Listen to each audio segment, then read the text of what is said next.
Hello there and welcome back to the Net Report. Chris here, and today I'm going to be ranking the top 10 free agency deals of the 2025 offseason and give my thoughts on the best signings so far.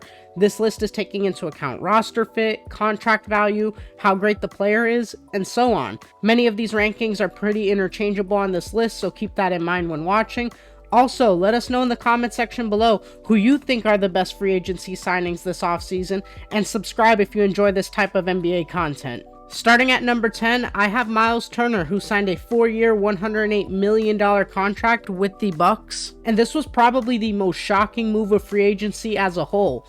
Entering free agency, the Bucks of course did not have the cap space to outright even attempt to sign Myles Turner, and with the Bucks feeling more pressure than ever to keep Giannis happy and remain contenders in the Eastern Conference, they chose the nuclear option. The Bucks finally put an end to the Damian Lillard experiment, releasing him and stretching out his remaining contract over the next 5 years. This has now resulted in the Bucks having a ridiculous $22 million per year in dead cap for the next 5 years. This wave and stretch ultimately led the Bucks towards having the cap space to sign Myles Turner to this contract, and while it is strictly a great move fit-wise, you have to take into account everything, including that dead money when grading this deal. Myles Turner is coming off one of the best seasons in his career, and fit-wise, he will be great for this team. He's a great interior presence, he can protect the rim, averaging 2 blocks a game last season, and most importantly, he can stretch the floor. He shot a career-high 39.6% from 3 last year, and in that front court next to Giannis, who isn't really known for shooting the ball, he will be huge for this Bucks offense. His ability to stretch the floor should open up the paint more for Giannis and the rest of the team. They had to replace Brook Lopez, who was declining and left for the Clippers, and at least fit-wise, this move makes a ton of sense. I could even see him having a career year, maybe even as a fringe all-star as the second option on this Bucks team. However, when you take into account all that dead money the Bucks are taking on to bring in Myles Turner, it does make this deal a lot harder to stomach if you are a Bucks fan.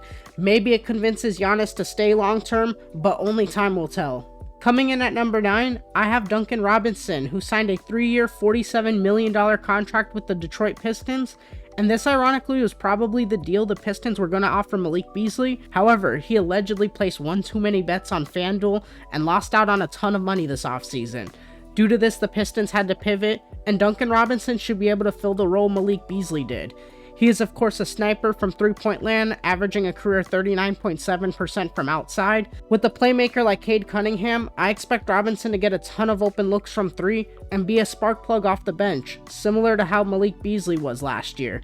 The best part about this deal is the second and third years are not fully guaranteed. The second year, Duncan is only guaranteed $2 million if released, and the third year is fully non-guaranteed.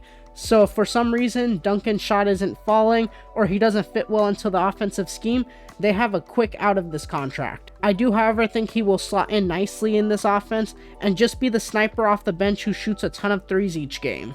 Overall, a great signing and will definitely help out this Pistons bench next season. Next, at number 8, I have Deandre Ayton, who signed a 2-year, $16 million contract with the Los Angeles Lakers, and this is a deal that on paper seems like a great deal. DeAndre Ayton, of course, hasn't been the same player he was during that finals run in 2021. However, he still averaged 14.4 points and 10.2 rebounds per game on 56% from the field last year. Many feel ever since leaving Phoenix, he hasn't reached his true potential nor contributed to winning basketball. Part of it, many believe, has been due to his attitude and lack of care due to the situation he was in. But he still has all the physical tools to be one of the best centers in the league. He's a double-double machine, has good offensive touch in the post, he can finish around the rim, and maybe playing on a contending Lakers team can unlock a new level of defensive play and effort from Ayton. He certainly has the tools to be at the very least a quality starting center for the Lakers, and he should only benefit from playing with 2 generational playmakers in LeBron James and Luka Doncic. He did, after all, have his best season with Chris Paul as his point guard on the Suns, so maybe we see LeBron and Luka unlock the best version of DeAndre Ayton. This move is a low-risk, high-reward swing, and while Ayton has developed a reputation for not trying or contributing to winning basketball by some, he is certainly an upgrade over Jackson Hayes, and it only cost them their mid-level exception, and he should have a real chance to ball out with the Lake Show next year. Next, at number 7, we have another Lakers signing in Marcus Smart, who signed a 2-year, $10.5 million deal The Lakers used their biannual exception to sign Marcus Smart, and he just feels like a perfect fit in that backcourt to help bring some much needed defense. This Lakers backcourt of course consists of Luka Doncic and Austin Reeves, and I think we all know not to expect much defense from those two, so having Marcus Smart to play behind them will be absolutely huge for this team. I expect Marcus Smart to play with a ton of hustle, dive for loose balls, take on the most difficult perimeter matchups, and just bring in much needed perimeter defense for this Lakers squad. Now the downside to this signing of course has been Marcus Smart's health and availability as of lately. He has only played 54 games combined over the past 2 years, and throughout those games, he hasn't really looked like the Marcus Smart we saw in the Celtics. He has struggled from 3, shooting 31% in 2023 to 2024, and 34.8% in 2024 to 2025. And the defense has been fine, however, not at the same level we saw in the Celtics due to constantly being in and out of the lineup. This signing will heavily depend on just how healthy Marcus Smart is. Marcus Smart at least offers 3-point volume, so you will have to guard him and the defense will have to pay attention to him at the very least. If he can shoot at least 35 to 36%, take smart 3-point shots, and play great defense, he can be a huge addition for this Lakers team that desperately needs his defense. Next at number 6, I have DAngelo Russell, who signed a 2-year $11.5 million contract with the Dallas Mavericks. And this signing is the perfect stopgap starting point guard for the Mavericks, and at a really cheap contract. As we all know, Kyrie Irving is recovering from his torn ACL and will be sidelined most of next season, so the Mavericks were in desperate need of a starting point guard. Russell is by no means the best starting point guard, as we all know, but he definitely still can give you an offensive punch. He can still score at all 3 levels, he's a decent enough playmaker, and is just someone who can help bring the ball up the court and run the offense for this Mavericks team. The efficiency has been down over the past 2 years, so that is pretty concerning. However, he has shown to be more efficient when not asked to do so much in the offense, and he definitely won't be the first, second, or even third option on the Mavericks with the likes of Cooper Flagg, Anthony Davis, and so on. If he can manage to just be a solid enough stopgap point guard until Kyrie comes back, the Mavericks should be pretty solid, and he's also the perfect type of player to come off the bench and provide an offensive spark even when Kyrie does come back. Overall, a great signing, and for less than $6 million, this deal just feels like a steal. Coming in at number 5, I have Jerome of the Memphis Grizzlies, who signed a 3-year $27 million contract, and Jerome comes off a breakout season in Cleveland, which saw him average 12.5 points per game on 52% from the field and 44% from 3 in just under 20 minutes a night. He seems like the perfect backup point guard for this Grizzlies team behind Ja Morant. He was brought in on a very team-friendly deal at only an average of $9 million per year, and that is quite surprising given he just had the best season of his career. He did have a disappointing playoff run. Part of that was due to him having to play starter minutes with Darius Garland out of the lineup for a few games, and Ty having to take on a bigger workload. If he remains strictly the backup behind Ja Morant, he should be the perfect fit for the Grizzlies. Jerome is able to run the second unit, shoot a ton of threes at a high clip and efficiently, and his ability to stretch the floor and playmake should create driving lanes for guys like Ja Morant and the rest of the Grizzlies to shine. He just seems like a guy who will help open up the Grizzlies offense, and for only 3 years, $27 million, this deal feels like an absolute steal. I expect him to be a big contributor next season, and I would not be surprised if he is in 6th Man of the Year conversations at the end of next season. Coming in at number 4, I have the Denver Nuggets signing both Bruce Brown and Tim Hardaway Jr. to veteran minimum contracts, and these signings are just absolutely huge in bolstering the bench depth of the Denver Nuggets. Denver, since winning its first championship, has really struggled with their bench depth. A big reason for this, ironically, was due to losing Bruce Brown back in 2023, and they bring him back on a minimum contract to where he had the best seasons of his career. Bruce Brown should be a quality scorer off the bench. He's a great cutter and finisher at the rim. He has shown the ability to hit the 3-ball when needed at an okay clip in the past, and he can even be a spot starter for this team if needed due to injuries. We have seen he has great chemistry with this team, and Jokic should only help to elevate his game. He is on a 1-year prove-it minimum contract, so it is super low risk, and I think there's a huge chance this signing pays off, and he's a huge piece off the bench come playoff time, just like in 2023.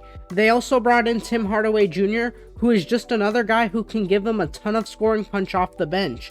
Tim Hardaway will of course act as a spark plug shooter off the bench, and while he is very streaky and can shoot you in or out of a game, on a 1-year minimum deal, that's such a low risk move you have to take if you are Denver.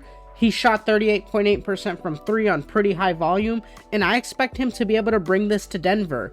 He will be playing off of Jokic as well, which should only increase the amount of open looks he gets. And all it takes is 4 or 5 threes from him in a game during the playoffs to completely change a series. Both of these signings are just amazing for Denver's bench and truly remain some of the most underrated signings throughout this free agency period. Now moving on to number 3, I have Nickeil Alexander Walker, who signed a 4-year, $60 million contract with the Atlanta Hawks. And while this may seem like a lot of money at first, this is probably the perfect combo guard to back up Trae Young. He can play both guard positions, he's a great point of attack defender, he can shoot threes, he's very switchable on defense. Nickeil has a lot he can bring to the team off the bench, and surrounding Trae Young with another guard who is a great defender and can score while being able to create for himself is a huge addition. He shot 38.1% from 3, so he should be able to stretch the floor. And most importantly, we saw how he offers valuable minutes off the bench for a playoff team in the Timberwolves last year, and I expect him to bring that to Atlanta. This move to bring in Nickeil Alexander Walker helped add to an amazing offseason the Hawks have had, and I think he will help bring this Atlanta bench to the next level. I could definitely see him being a major contributor to a Hawks playoff push in 2025. Coming in at number 2, I have the Los Angeles Clippers signing Bradley Beal to a 2-year, $11 million contract, and this deal is just a ridiculous bargain for Bradley Beal and the scoring he can provide. This deal only gets better when you look at the other moves the Clippers have made this offseason as well. The Clippers traded away Norman Powell to the Miami Heat in a 3-team trade earlier this offseason and ended up receiving John Collins in return. This was a move that many questioned at the time due to giving up a wing scorer like Powell, who just had the best season of his career, averaging over 21 points per game. They received John Collins, who gives them more versatility in that front court, especially as an athletic scorer. However, now when you pair that with the signing of Bradley Beal, this move looks like even more of a slam dunk. Bradley Beal will be taking over the Norman Powell role for this team, and he definitely isn't the defender Norman Powell was, but Bradley Beal can still put up the offensive numbers that Norman Powell did. As a third option in Phoenix, he still put up 17 points per game last season on 50% from the field and 38.6% from 3. He should be able to play off James Harden and Kawhi Leonard with no problem, and I expect him to fit seamlessly into this Clippers offense. I do have my concerns with the defense and the overall health of Bradley Beal and the entire Clippers team, but this is such a low-risk move at only 2 years, $11 million, that this deal just feels like a no-brainer. Finally, coming in at number 1, the most impactful signing I felt was made this free agency period was the Rockets using their mid-level exception to sign Dorian Finney-Smith to a 4-year, $52 million deal. And this is a deal that I feel really cements the Houston Rockets as finals contenders next season. They of course brought in Kevin Durant, which was their biggest move, and will completely transform this offense. However, bringing in Dorian Finney-Smith keeps this defensive identity and culture the Rockets have. This contract is just great value for the Rockets, bringing in DFS, who is one of the best 3-and-D role players in the league. He brings elite 3-point shooting, shooting 41% from 3 last season.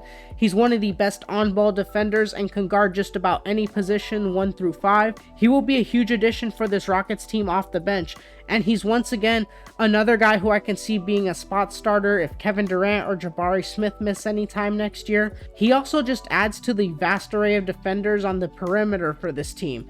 Amen Thompson, Jabari Smith, Tari Eason, and now Dorian Finney-Smith. All of them make this Rockets defense sound scary, especially with a defensive-minded coach in Ime Udoka. Dorian Finney-Smith is just a perfect fit for this Rockets system. A 3-and-D veteran with elite catch and shoot ability is just what this team needed and will get with DFS. This truly feels like a move that could potentially put Houston over the top, and I would be shocked if they are not at minimum a top 3 defense next season, and I expect DFS to be a huge part of that. And to make things even better, the third and fourth year of this contract are non-guaranteed. So if Dorian Finney-Smith declines, they can get off this contract in a minimum of 2 years. Anyways, that wraps up our list of our top 10 free agent signings of the 2025 offseason. Let us know your list and what you think were the best signings in the comment section below. If you enjoy this type of NBA content and want to see more, be sure to hit that like and subscribe button. It really helps small creators like myself out and will keep you up to date with all of our NBA content. Anyways, once again, thank you for watching and have a great one.